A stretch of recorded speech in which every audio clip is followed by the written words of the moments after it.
لك إذا لم تجد لك حاسدا أو حاقدا فاعلم أنك فاشل.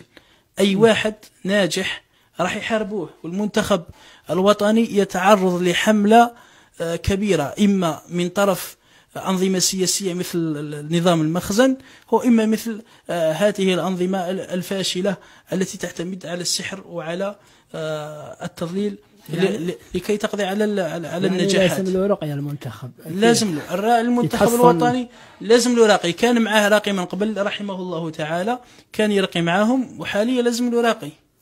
الرقية ماشي تكون غير الإنسان فقط، تكون على الكرة، تكون على الدواب، تكون على السيارة، تكون لكل شيء الرقية. وتحصين دائما. القرآن أينما وقع نفع.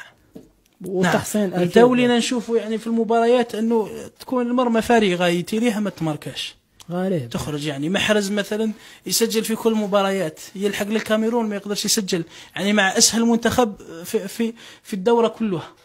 سبحان الله. نعم. لذلك أنا أنصح بالمنتخب أنه يدي معه راقي، يدي معه راقي شرعي. هذا قرآن.